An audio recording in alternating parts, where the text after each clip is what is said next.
and a China Digital Economy Fellow at New America. He is based at Stanford, and he leads an inter-organizational network of specialists to produce analysis and translation on China's digital policy developments. He researches, publishes, and speaks on a diverse range of audiences on the intersection of US-China relations and advanced technologies.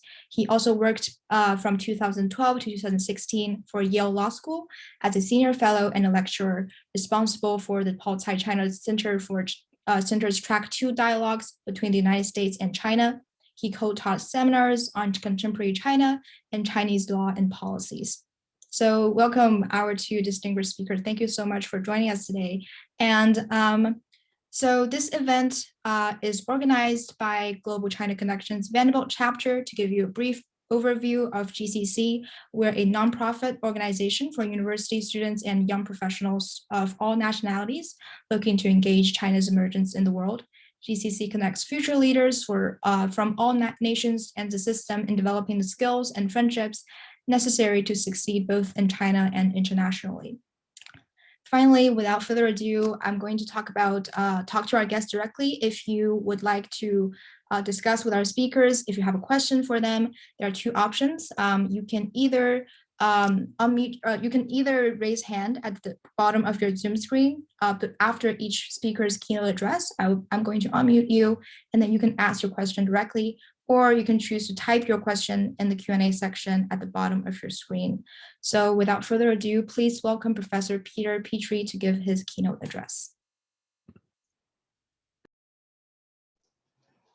Thank you very much, Joy. This is a real pleasure to do this. Of course, it's a little bit like a busman's holiday to speak to a group of students, since I do that for a lot of my normal career, but it's a pleasure. It's one of the things that I obviously enjoy most doing.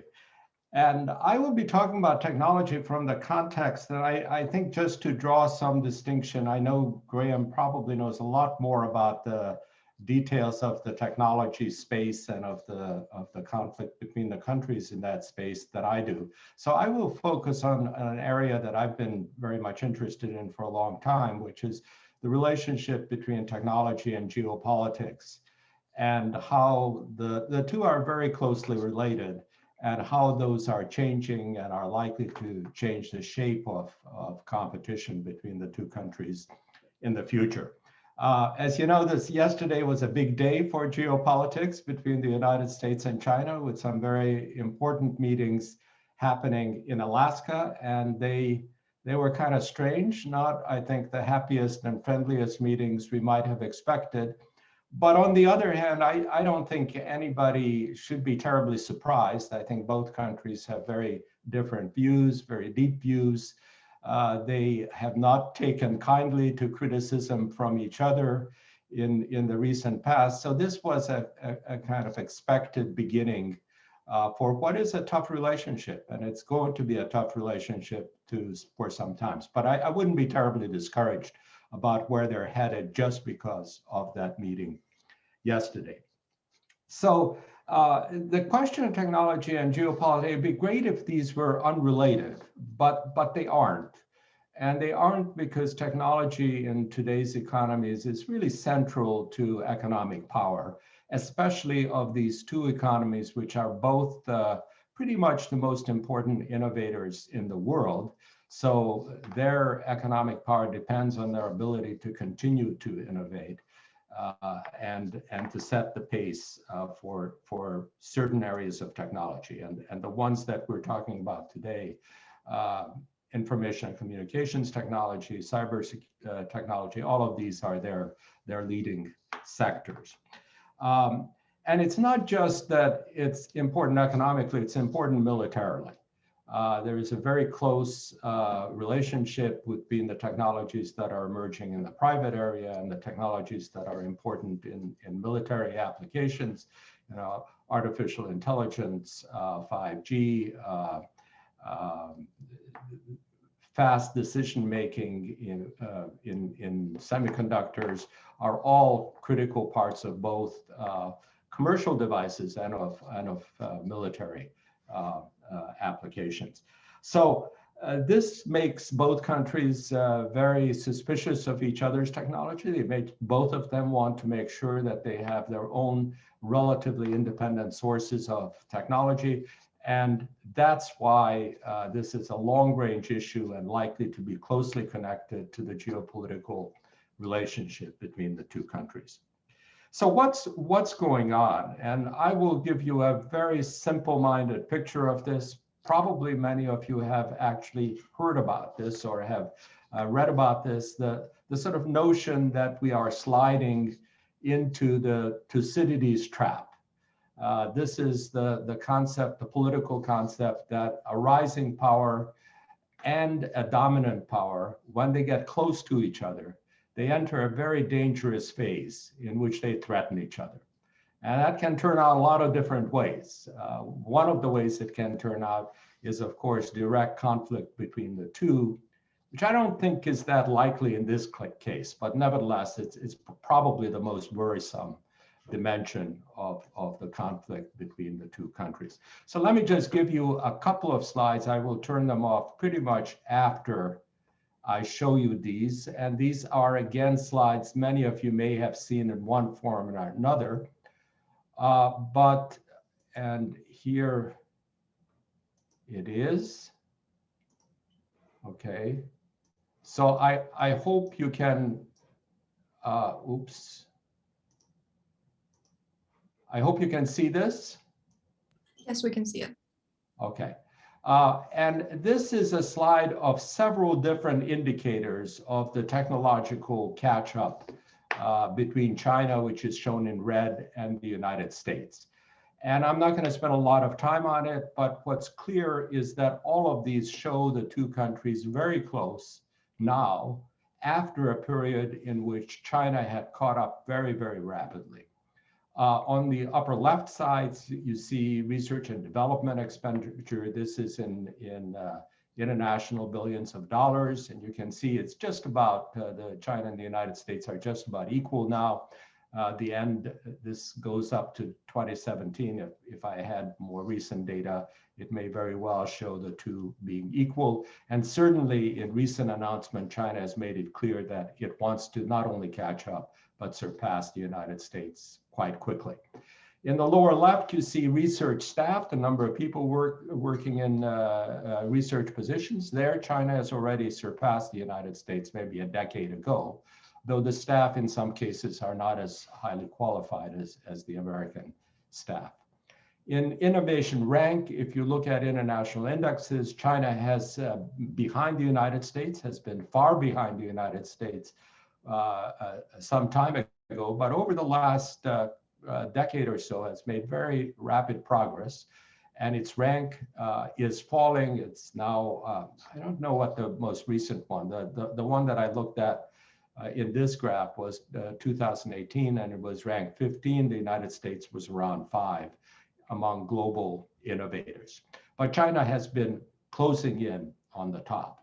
And finally, this is the kind of most interesting picture in 2019, the number of unicorns, the $1 billion plus companies that appeared in technology markets was 200 for China and the United States, approximately the same number. No one else in the world came even close to the capacity of these two countries to develop very advanced technology. So the basic picture I wanted to add here is that the two countries are catching up. They're just about even. The United States is still ahead, and I'll show you one other graph that makes this clearer. But nevertheless, China is closing very quickly.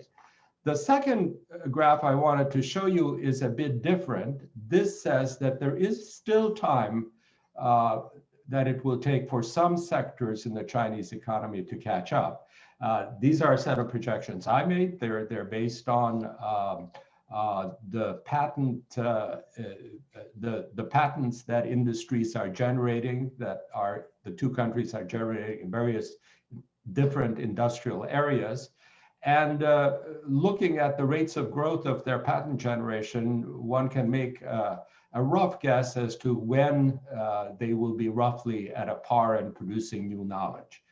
And new knowledge is actually not even necessarily critical, because what matters for industry is not necessarily what you invent, but what you can apply quickly in actual processes. So it may be China in some ways, maybe even closer than this table shows. But the table shows basically that in some industries, China has already caught up. In others, it will be caught up in less than 20 years. But in some, even then, and especially in very advanced sectors, relatively small sectors like electromedical equipment, and in aircraft, where it's almost like making different units, where you make relatively few units of a very advanced product. It will take a fairly long time before Chinese technology is on a par with American technology. So there is still time for catch up, and that's pretty important in this Thucydides trap argument. But China is catching up across the board, even in very advanced industrial sectors. So those are the basic data, and many different ways one can slice these have been sliced. But I think that the broad conclusions that I just mentioned tend to stand up. So what's happening? Well, I think the way that it's very difficult to see this any other way, except the way that Professor of Political Science at Harvard, Graham Allison, described it, which is we are sliding into what he called a Thucydides trap. The Thucydides trap, in case you have not seen this idea before, is the notion taken up from Greek history. Thucydides, some people say, was the first historian. He was Greek. He was describing wars before his time. And he saw that when a rising power, a fast growing power, approached a dominant power, and he was specifically thinking of Athens, which was rising at the time, approaching the dominant power, Sparta, that these two powers more often than not would find themselves in conflict. Not always, but very often. And he described the mechanisms, and the mechanisms are fairly straightforward. The dominant power feels threatened that its advantages would be taken over by the rising power. And so it tries to stop the rising power from rising. It tries to stop its economic progress, maybe tries to contain its military, and so on, but essentially tries to stop this process from continuing and from losing its own power. And in that process, the rising power gets mad, as you would expect it. It feels badly treated. It feels like it's blocked from achieving its own potential and becomes angry about this. Neither side eventually trusts the other. Tensions between them rise. You might even get occasional small sparks of conflict. But then there are various ways this can end. One way is confrontation, is when they go to war. And Graham Allison in particular makes a good case that often this happens not because either of those countries wants to go to war, but because some accident happens, or some third power, a small power usually, draws them into war. So what happens is not something that they want to do, but nevertheless happens because they distrust each other, because they are mad at each other, and because they have already been living with tensions for a long time. Aside from confrontation, that is the other solution, is decoupling, that is separating from each other in terms of their economic and commercial activities, hopefully also in terms of the chances for that their militaries meet. And that's really what's going on now between the United States and China. And in a way, that's not bad, because it reduces the degrees of friction which the two countries would undertake day to day. However, it is economically very costly because the two countries have a lot to offer to each other. So the question that I think we want to ask about technology in particular, how deep does this decoupling have to be, and how long will it go on? And that's a question I think we'll want to talk about a little more in our question and answer period. My sense is that for the next 5 or 10 years, I just don't see really a way out of this fairly strenuous effort by both countries to decouple.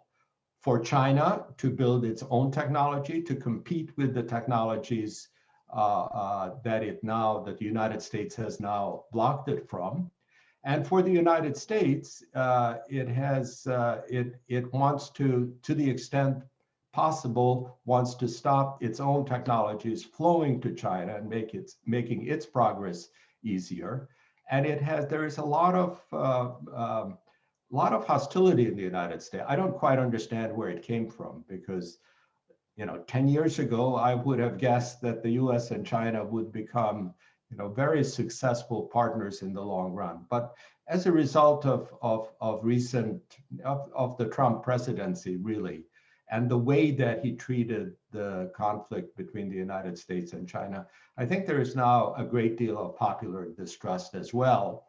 And some of that is also affecting the Democratic officials who are now leading American policy. So for the next, my guess is that the level of hostility and the level of mutual distrust is now so high that we won't be able to get rid of it within, let's say, a decade, certainly. And then after that, a lot depends on who is in power and how the dimensions of power and the relationships between the two countries evolve.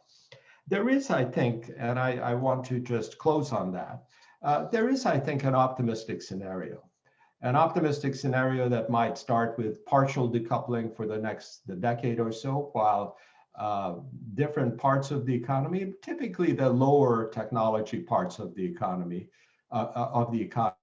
remain connected. Chinese trade with the United States has jumped quite sharply over recent months.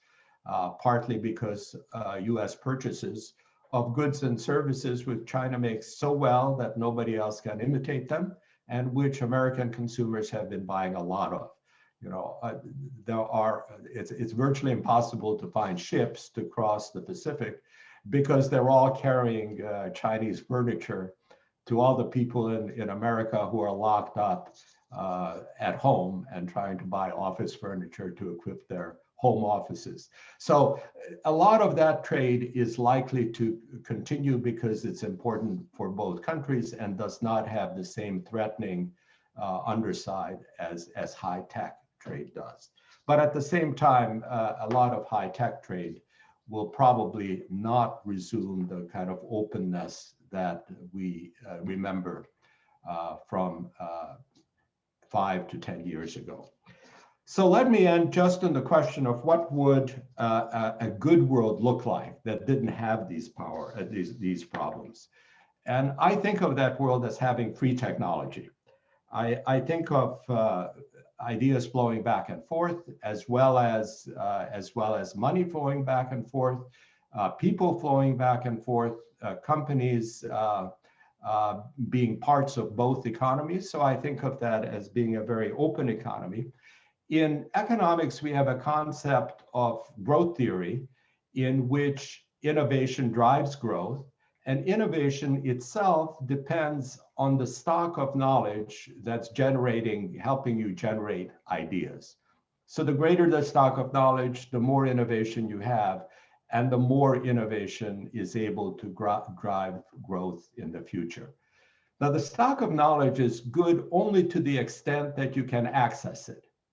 If you take the world stock of knowledge and divided it in two and give 1/2 to China and 1/2 to the United States, or accessible to China and to the United States, and neither has access to the other, it means that for all effective purposes, the amount of stock of ideas available to drive innovation is only half as large for both countries. So both can grow much less rapidly than if they pooled their information. So that's the sort of basic economics of sharing ideas and sharing the benefits that result from them. So that requires also shared rules, shared intellectual property, obviously protected intellectual property, and combining advantages of having different amounts of resources or different kinds of people, different kinds of talents in the two economies. And all of those can drive productivity higher in both economies. It's not a win or lose proposition. It permits both economies, if they can agree on the kind of context in which they operate, to higher levels of productivity. So that's the world I imagine. That's the world that I thought we were moving toward maybe a decade or so ago. But for now, I don't think we're moving that way. We're moving away from it. Next decade will be tense and difficult. And hopefully during that period of time, we can begin to rebuild trust. Let me say that one way to rebuild trust is, at least in my old writings, this was critical, and it's now appears to be discussed more, is the notion that you have a small yard and high fences, which is a way to saying that you only protect or you only try to decouple very advanced technology, which does have immediate military application. But you try to leave a very large part of that technology, nevertheless, open between the economies. And that we are not there now. We used to be there. We're not there now. Hopefully, we can get back there as a step toward once again connecting the technologies of the two countries. So that I'll stop there. I hope we can go deeper, dig deeper in the Q&A.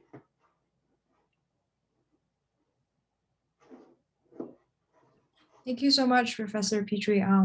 I think I speak for the audience that it was a very enriching experience to learn about the geopolitical aspect of technological competition between the two countries. Especially, it's really timely given that we're having this meeting in Alaska, which is off to a very interesting start. So to our audience, if you have any questions, please take notes and submit them through Q&A if you have any. And without further ado, please welcome Professor Graham Webster. Hi, well, thank you so much for inviting me, and thank you, Professor Petrie, for those great remarks. I'm going to, luckily I have something prepared that's pretty complimentary, so I don't think we'll repeat each other too much. But the way that I look at the US-China technological relationship right now is essentially one in transition, and it matches the broader U.S.-China relationship, which is at a fairly unique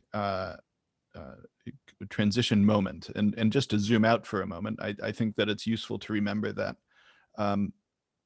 the current U.S.-China relationship is in a moment of change that is the biggest change since President Nixon and Chairman Mao met more than 50 years, or just about exactly 50 years ago.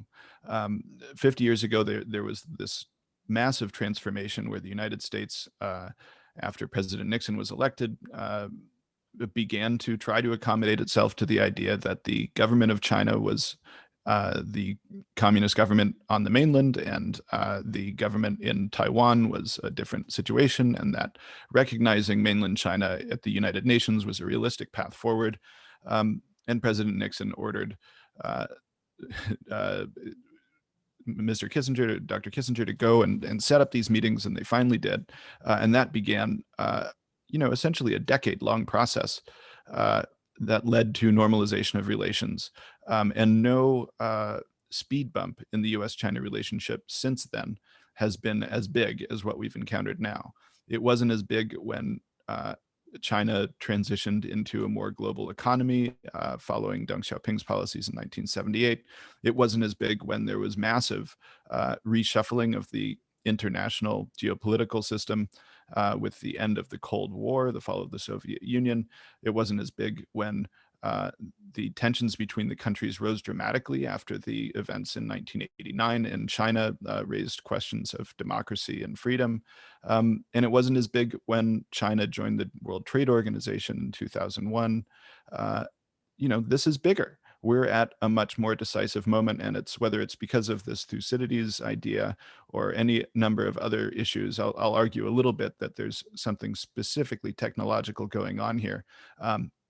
But certainly between all of the structural things and the uh, disruptive leadership of both Donald Trump and Xi Jinping in terms of the status quo in the relationship, we just have something new going on, and we don't know where it's going yet. I think if you were to compare it to an era of uncertainty, I would look to around the first meetings of Nixon and Mao, where we didn't know what was going to come out of it, and the things like the Shanghai Communique were not all settled, and normalization was still some way off. So just looking forward, we all have this to navigate, and it's for the people who are alive and working now and people who are students and going to be working in the next decade or so to really make a difference in terms of understanding this and actually shaping it. But what's the technological element here? If we look at the internet and information technology in general, this is essentially something that at first was a mostly US production, and then it swiftly became a joint US-Chinese production. The internet was sort of invented as this nuclear command and control resiliency tool, just in case there was a big Cold War conflagration. The military wanted to have redundancy in their networks. And gradually it was built into all these other different applications, and it went, it went global. China was relatively late in joining into the internet experiment, but it joined extremely rapidly with hugely growing usage rates of internet connection beginning in the late 90s. And so by the time the smartphone era showed up, by the time we had iPhones and Android smartphones, the internet as experienced by actual people was almost totally a US-Chinese production.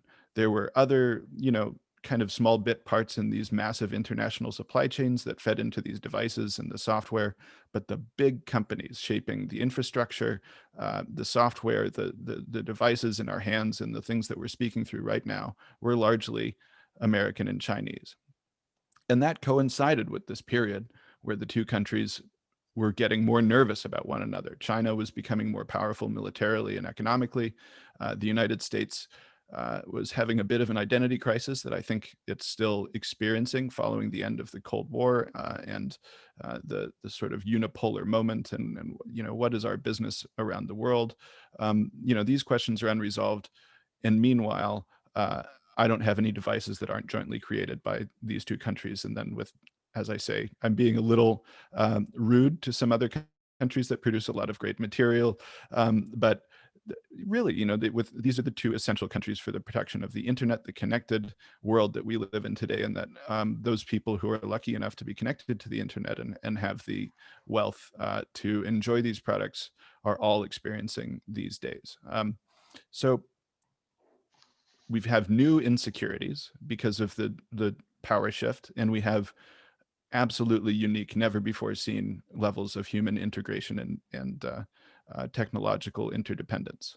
And that raises four types of concerns that you might have as a government, especially from a national security or basically a national security perspective. And that's what's driving a lot of this is people's thoughts about the potential that the United States and China may go beyond competition and jockeying for influence and actually eventually fight one day. And that motivates so much of what the militaries do. A lot of planning on both sides about what might happen in a contingency over Taiwan, over North Korea, something in the South China Sea, who knows? But, to one degree, all this planning makes it less likely that something terrible will happen. But at the same time, everybody's preparing to try to beat each other if it does. So what does that mean for our integrated technologies? It means four concerns. I'll go through them one by one, and then I'll try to leave as much time as possible to discuss with everybody, because I think that's more fun. But they are espionage, sabotage, dependency, and governance. They're pretty easy to understand for folks who've been following the news the last few years, but very quickly. If your information technology products are produced by companies based in another country, it's possible that somebody could help build in a method for somebody to break in, or somebody at one of these companies might be able to help their government break into your device. That's espionage. This is a concern that goes in both directions. The Chinese government has long been concerned about vulnerabilities related to their dependence on Microsoft Windows, for instance, which one imagines the National Security Agency might be able to get into Microsoft and convince someone to help them out. That goes for so many other types of tools. The US government more recently is concerned about things like Huawei and ZTE and telecommunications infrastructure. And one imagines that it wouldn't be too hard for the Chinese government to convince somebody at Huawei to help them get into this equipment. It's a totally legitimate fear, and there need to be some way to address this tension. Sabotage is closely related. It's not just spying on each other or trying to steal secrets for national security or commercial advantage. But if we actually had an emergency, if we had a confrontation, it would be in each side's interest to try to undermine the other country's normal operations. A classic example that I've reused many times from James Lewis, who works at the Center for Strategic and International Studies, is that if there were a military confrontation over Taiwan, and if the Chinese side were able to choose the time of this confrontation, they might choose a time when one of the US Pacific aircraft carrier groups is in California on the shore. Well, what would happen is immediately the carrier group would be, everybody would be called back to the ships and they would sail as fast as possible while all the other stuff was happening. But if the Chinese government had the ability through some way, into the infrastructure to mess with the traffic lights in Long Beach and San Diego, then a lot of sailors and a lot of aviators would be stuck, and it would just be very hard to field. I mean, it's very simple stuff. You don't even have to hurt anybody. It probably would cause a couple of car crashes, and some ambulances wouldn't get to the hospital. So, it would be a little deadly. But you could just mess with each other in this way, and that's a big concern, and it can extend all the way down to nuclear command and control. All types of imagined contingencies out there in terms of what cyber attacks can do. So that's sabotage, and that's a legitimate concern if you're dependent on your adversary's equipment. The third is dependency. This one's been a very acute concern for the Chinese government for years, but especially now. Dependency comes when you have a thriving industry or when you use products or services that rely on supplies controlled by somebody who might not like you very much. And so the US is a primary user of tools such as sanctions. And in the case of the Trump administration over the last few years, and it began in the Obama administration, the US government has shown increasing willingness to use sanctions and other export controls as a mode to undermine the advantage of Chinese companies, especially Huawei and ZTE, but increasingly including surveillance technology companies and others. And this is motivated legally by two different things. One, for the big companies, for Huawei and ZTE, there's export control violations that are credibly documented, where these companies have sold materials that contain US content to Iran and North Korea, which is illegal. And so there's this penalty of not being able to access crucial components. And for the surveillance technology companies, it has to do with human rights and the allegation that these companies are crucial links in completing the atrocities in Xinjiang and elsewhere through providing surveillance technology, facial recognition, etc. So the US has demonstrated, for whatever reason, that it's willing to withhold supplies. China, for its part, has done less of this, but a few years ago, when there was a dispute over the islands in the East China Sea, China may or may not have actually withheld rare earth metals to Japan, which needs them for its high-tech industries. And whether or not this actually happened, and there's some debate about it, it certainly was threatened, and it's been threatened more recently. So there's this mutual dependency that you have, and it gives the other side power to mess with you if they like, for one reason or the other. The last category is governance. And this is a kind of more recent element compared to some of the other things that have been going on in various types of traditional industries for years. The more automation and the more sort of autonomous systems we live through, meaning systems that make decisions about what we see in our news and social media, systems that may decide how people are identified using facial recognition or other biometrics, systems that have different behaviors about personal privacy or sharing information or protecting information from various actors. All of these technical specifications and technical tools actually start to do things that look like what governments generally have done, deciding the rules of everyday existence in society.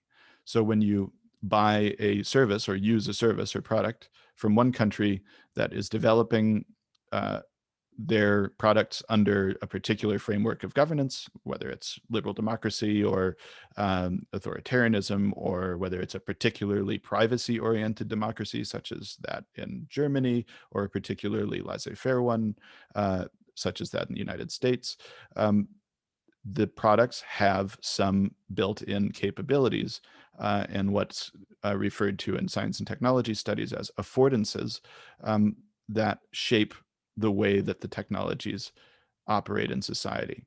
And there's deep concern that both when it comes to the traditionally open internet infrastructure being basically incompatible with censorship controls in China and other countries, or in the case of the big panic that we had last year about TikTok and WeChat use in the United States, the idea that there could be manipulations of people's feeds and the types of material that they see by algorithms and that are created by and under the control of a Chinese company. These are real concerns, and these things engage issues that no country has a very good method for handling yet. I mean, this is truly brand new stuff. No single country has a comprehensive, coherent view on how to govern the use of automation and what the use of automation means for our societies and for our cultures. And this great uncertainty that's shared by all countries is right in the center of the US-China concern. So we have espionage and sabotage. This is a big risk of integration between any two organizations, but let's say countries who might go into confrontation because it gives each other leverage. We have governance, which I just spoke about, which really just gets everyone going and no one really has a great solution for. And then we have dependency, which has been the real battleground just recently in the Trump administration policies. So I argue that these things are all real concerns. They're concerns that both countries have about each other, and they're concerns that many countries have about the United States and China, especially dependency, espionage, sabotage. And some countries have more or less concerns about governance. But if you think of a place like India, which still, although it has massive technology industries, still relies on fundamental operating systems and manufacturing capabilities from the United States and China. There's an active debate in India about how much this subjects India, which of course has a very painful and much discussed colonial past with the United Kingdom, how much this subjects them to that type of control. So these are questions that we're all going to have to deal with. What does this mean for the US and China going forward? To me, it means that there is an amount of decoupling that is needed, and you can sort of look at it in a thought experiment. I think that there's a tendency, if we get to full decoupling, there's a tendency to get into basically an arms race mentality, because if we're not integrated at all, there's no sense in doing anything except trying to dominate the other, right? It gets really into a quite Cold War type of mentality, and then you have to do a lot of sort of old-fashioned types of of balance of power and diplomacy and confidence building that are going to be very, very difficult to do under these technological contexts. So we need to avoid getting to such a conflictual stance that there's a realistic slip to war or to total rivalry. But being too connected makes both countries highly insecure, especially their national security officials. And these are very influential people in both countries. So somewhere in between, somewhere a little less connected than we are now, there's an amount of mutual separation, independence of crucial strategic industries that can give these national security institutions and the broader societies confidence in our ability to be strong if there's some bad weather. Of course, I think we're already in very bad weather, but I think it could get a lot worse. So separating enough is the sweet spot that needs to be found. And I think that, you know, I'm a bit optimistic. I think that people are searching for this. I think the politics in both countries are very toxic right now. I think Alaska was, actually, I think Alaska was not that big a deal. I mean, you know, the people, if you read the transcripts, it was the Americans saying what said they were going to say. They said they were going to go and then read the Chinese side their list of things that they're angry about. And it's a new administration, and you would expect that. And the Chinese side responded in a way that is characteristic. There was Yang Jiechi's speech was very his initial speech was very typical. He spoke about the 14th five-year plan. He spoke about the centenary goals. He spoke about, China's overall position and rejected frames that criticized China. And it is not unexpected, given that the United States had just put new sanctions on a large number of Chinese officials, including a member of the Politburo. It's not unexpected that Yang Jiechi would also provide a scathing critique at some point, pointing out American hypocrisy in his view. This is something that this particular official is skilled at and well known for, and everyone going into the room on the US side would have expected that, but they probably didn't expect it when the cameras were on. Okay, so what? At least they're talking to one another, and hopefully the Americans will stop with their disinformation, and the Chinese will stop with their disinformation, and people will just get back into some sort of workable position. The stakes are, if we completely separate and go into full rivalry, you can say goodbye to the climate. You can say goodbye to any sense of thriving for people who live within 2 or 3 meters of sea level right now, which is, a heck of a lot of people. And that's, within a century. There are people on this call, given medical science, who might be alive when major cities are being evacuated if we don't get our shit together immediately.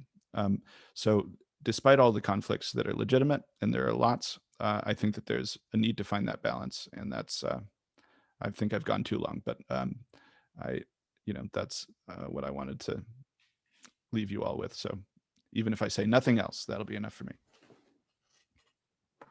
Thank you so much, Professor Webster, for that keynote address. I think we all learn a lot from your speech about, the 4 concerns and what you think is a viable future for the 2 countries to, separate enough but not completely. Thank you, and thank you again, Professor Petrie, for that keynote address. I guess with the time we have left, we'll just go to Q&A. And for students who are around the world who are joining us, please feel free to raise hand or to submit your question for your Q&A. I will unmute you if you are raising your hand. Yes, I see we have a question that's been submitted a few minutes ago. Do you think the decoupling between the US and China will last forever, or is there a possibility that the 2 might still become partners years after?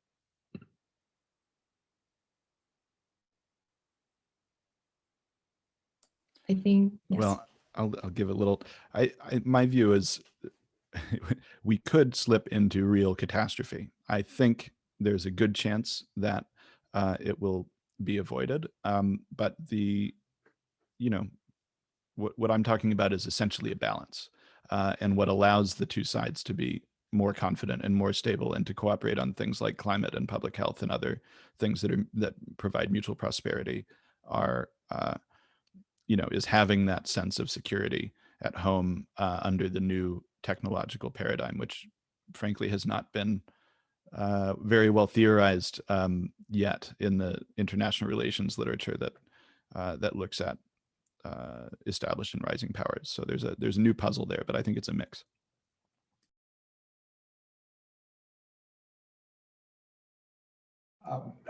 Let me just say that I agree with that. I think full decoupling is just very unlikely, it seems to me, in part because both countries have large connections with the rest of the world. And the rest of the world wants to have connections with both places. And when you look at the global economy as a whole, it just doesn't seem likely that you can have a hermetically sealed separation between these two camps. It doesn't make any sense. And it doesn't make any sense economically. And I think the question of to what extent you can decouple the high-tech end of this, the end that threatens the 4 points that Dr. Webster was talking about, that's unclear to me. And let me just put out this challenge, is that in many ways, these threats arise not from proprietary equipment that one side may have installed in another country, but from the openness and the connectedness of the communication system. And people find, if you have an open, large communication system, people find ways of getting into it. They may be state actors, they may not be state actors, they may be sort of bad people someplace out there. So this is a joint, in some dimensions, this is a joint problem, which we don't really know how to control terribly well. Thank you both for that, for the answer. And I think one of our attendees raised his hand earlier. Ben, would you still like to ask the question? Yes.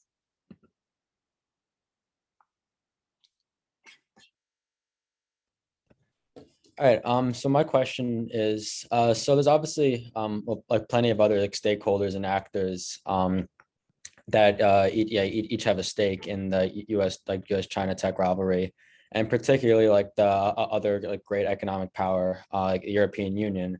And I just wanted to ask, like, where do you think that the European Union will sort of align with their tech policy with regards to both the US and China? And I guess, do you think it's going to like kind of change to the extent of the US has, or do you think it's going to be more so like a middle ground? Yeah.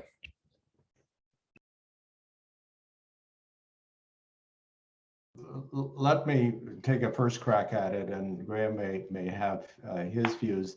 I think this remains to be seen. The European Union has been very careful about trying to stay in the middle to the extent it's politically possible. For example, they have concluded an investment treaty with China just before the Biden administration came to power, and as a kind of signal to the United States that the United States is not Europe's only option. Now, how this evolves will depend in part how extreme the tension is between the two countries, and partly how this race for technological and economic dominance evolves. If the United States becomes strong again, and I certainly hope it does, that is, it invests in technology and infrastructure and all of the various ways in which it has now fallen short in its education system in recent years, and in fact decades. The United States invests in these, it will become a very strong and attractive partner again, and will in some dimensions, maybe not all, rival China as a partner for the Europeans. On the other hand, if the United States doesn't invest in its capabilities, and China does, and the Chinese have made very large commitments, particularly in these recent 2 sessions planning, if China does, then increasingly Europe is going to want to look, as will the rest of the world, and especially East Asia, where the links with China are already very strong, will increasingly look toward China and away from the United States. I think that's inevitable, even if they sympathize with some American values.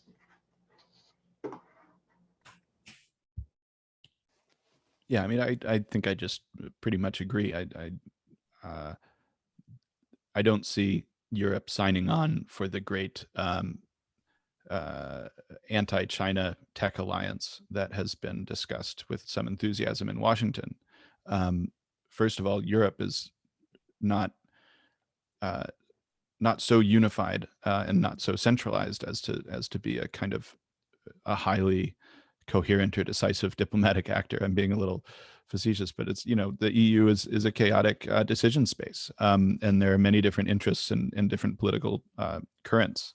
So I think that a sense of betweenness and frankly a helpful, you could say multipolarity, but at least a non-simple power structure is going to persist, and it includes both Europe and there are massively populous countries around the world that we're not talking about. I mean, we haven't mentioned Southeast Asia here yet, but we're doing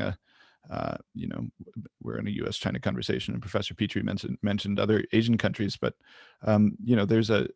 when it comes to economics and money to be made for countries around the world, many are looking to, the next couple of billion people coming into a more connected life, beyond their first couple of cell phones in places like India and Southeast Asia and in developing parts of Africa. So it's, I expect that there's going to be a complex networked situation that will continue to be problematic for people who imagine a very clean contest, as is fashionable in Washington right now. And I hope, I frankly hope that reality hits home sooner rather than later, because it has been a hard period for American strategists to think intelligently.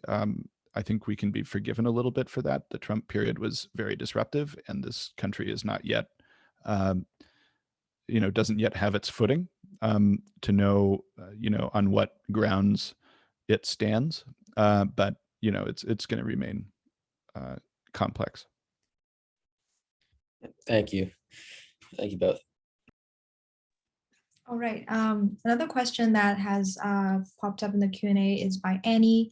She says, sorry to digress from the main topic, but it was mentioned multiple times in the past in today's panel, also in Young's speech at Anchorage, that US and China will cooperate on topics of climate change.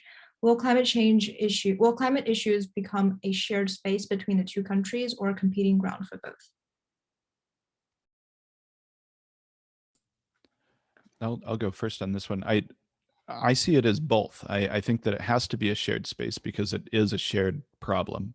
It's a totalistic global problem. The amount of carbon in the atmosphere is not a local issue, but it has to be shared, and there are necessary forms of coordination in terms of commitments to decarbonize, and also, I mean, imagine if the U.S. and China were so jointly committed to decarbonizing that they started bullying the other big countries that are being obstinate. Places like Brazil, which is destroying an enormous amount of rainforests, and countries like Saudi Arabia, who are going to have a lot of their profit centers removed if we really truly decarbonize. I mean, these people need to be brought into the fold, perhaps through payments or coercion or otherwise. But the combined power of the US and China would be, I think, necessary to get there. But there is going to be competition in terms of technology, in terms of trying to profit the most from the tech and the innovations that really get us there. And I think that there needs to be both openness to share the fruits of science and innovation. I think the profit motive is going to work, and some of it is going to be Americans and Chinese and Europeans and others competing against one another to grab that benefit. if I could add to that, and I agree exactly with what Graham said. One of the striking aspects of this China-U.S. conflict over the last, 5 or so years is how ineffective China has been in projecting its soft power. And China has, when you think about China, it has an awful lot to take credit for, including the alleviation of poverty, including fairly important changes in industry and even in the environment, certainly in health. But it isn't sort of widely seen around the world as a champion of people and of soft power and so on. And I think climate, and this is really a challenge to many of you who will be citizens of maybe both China and the United States or citizens of the world, is to essentially make it very clear that the people of China, and indeed China's reputation around the world, will depend on how effectively it addresses this issue. So it should lead and can lead on climate. It has already made important strides, for example, on renewable energy, on solar vehicles, on electric vehicles. So it's in a position, a very strong position, and playing this role, perhaps with the United States or perhaps leading the United States on addressing the climate challenge, may be a very important source of benefit for its long-term success. Thank you both for the response. I see another question by Joseph. Thank you, Professor Webster, for the keynote speech. When you talked about separating enough, how do you think that would play out?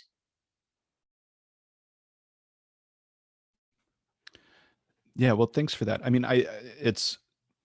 there are a lot of details to go into, but basically I think it comes down to something Professor Petrie said about the small yard and the high fence. There are things in your supply chain and in your systems that need to be more independently controlled. I think, for instance, I do think the United States needs to have greater non-Chinese sources of rare earth minerals and semiconductor fabrication. I think the Chinese government is going to want to have China have access to less US controlled sources of high-end semiconductors, and to develop, a number of its own capabilities. I see another question on 5G, so I'll mention that. I think that the US has made very clear that it would like to have its own non-Chinese option for advanced telecommunications equipment going forward, whether it's 5G or whatever comes next. But it's just a matter of not throwing out every connection. And I frankly think that the business world is likely to help avoid that outcome, because there's just, it is enormously costly to rebuild a totally independent science, basic science R&D infrastructure. Everybody benefits if there's more exchange on the basic science, and even, at kind of low-level innovations, at least through licensing relationships, which can be very lucrative, but which are threatened by things like U.S. export controls. So, there's a structural pressure to keep things connected, but I think that there needs to be a targeted national security approach that really figures out what needs to be protected, and then protects it well, and lets everybody kind of operate without worry outside of that sphere. And that's the ideal way that it works out. There's no need to describe the bad ways that it could work out, because those are what we're trying to avoid. Thank you so much, Professor Webster. I think we have time for the last two questions I see in the chat. One is specifically about 5G. What are your thoughts on 5G and the controversy around it? Do you think it is a mature technology at this point? Professor Petrie, do you want to respond to that?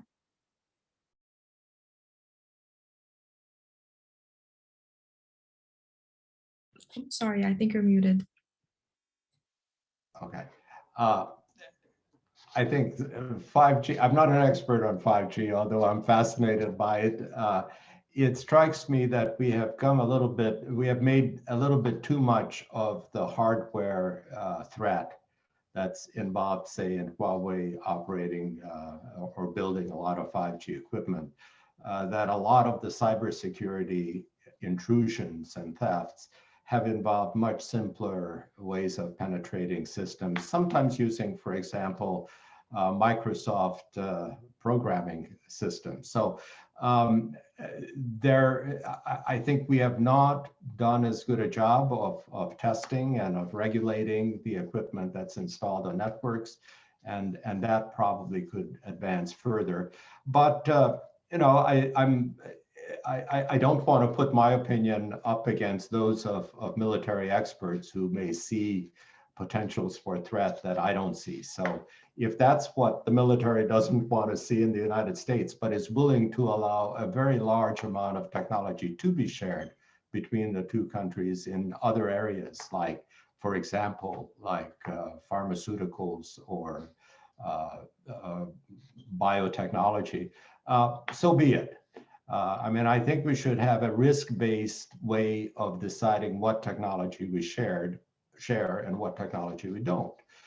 We should evaluate what the risks are to sharing something. There will be strong benefits from sharing technology, as I think Dr. Webster pointed out. So we have to have a pretty good story about what's at risk for us to say that this technology should be divided between the two countries. But the problem is we're not there yet. We're not having the conversations at that level of rationality and thought that we might have for the time being. To be frank, these conversations are often informed by, let's just stop the other side from developing its own technology, whatever the technology is, and however we can do that. We got to get past that, and I hope we will, not very quickly, but I hope we will in time, because the need for cooperation on many issues is very large.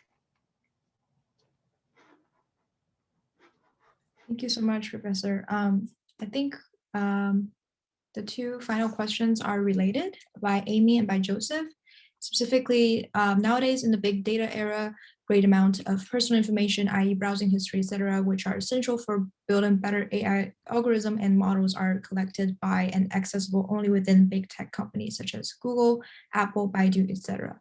How do you see the relationship between these big tech companies and the government, both with the country they are based in and with other governments? A question building off of that says, I also saw recently Australia blocked Facebook news. How would big tech companies be regulated around the world in the future?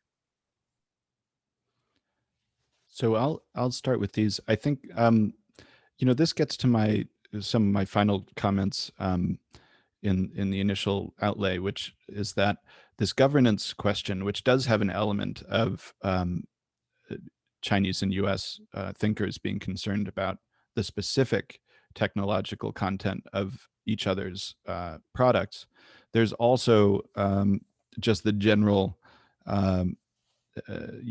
nascent process of figuring out how to govern these things democratically or using the sovereign government locally anywhere. And I think to some extent, these types of questions have been dealt with more systematically in the Chinese context than in the United States, where it's just been an attitude of, let these companies run free, and if they cause enough damage, we will have a tort lawsuit, or the Federal Trade Commission will come after you for misrepresenting something.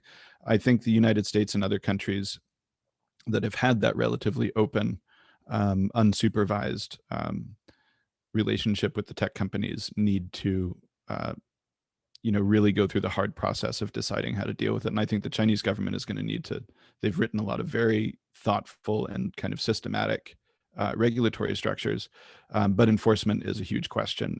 And it seems to me that the biggest shift we're actually seeing since the outlay of the cybersecurity law and several other things has been this political power-based transition that we're having right now under the name of antitrust, and this this kind of conflict between the gathering power of the Alibaba empire with Ant Financial, and and it seems to me that that battle finally got going when Chinese big tech crossed over into big finance, activating another part of the Chinese government and power structure, and finally sufficiently pissing off the people in charge that this was not good. It was no longer worth just letting these companies, these 4 or 5 major companies, operate like that, which does have value to China and to the government because of their great economic value and potential for innovation and for growth around the world. But yeah, the power struggle is real, and I think we just have to see it as power. It's don't over technologize it. It's because it's about who has the levers of control, and that sometimes means access to information. It sometimes means the ability to use and act on information with impunity, and those power struggles are going to continue. And the questioner is exactly right. The transnational nature of these companies is crucial, and I'm fairly hopeful that the United States will bring to bear some democratic governance over things like Facebook and Twitter and Amazon over the next few years. But if you're Portugal, I think your chances of exerting your will on Facebook are less. And Portugal has the benefit of being part of the European Union. If you're Nigeria, it's even less. And if you're Barbados, it's even less. So I think, that type of, governance and really just making people's legitimate demands heard in these companies that are in effect doing governance, that is going to be a kind of global process and struggle, and one that I hope people in the companies as well as outside will be fighting for.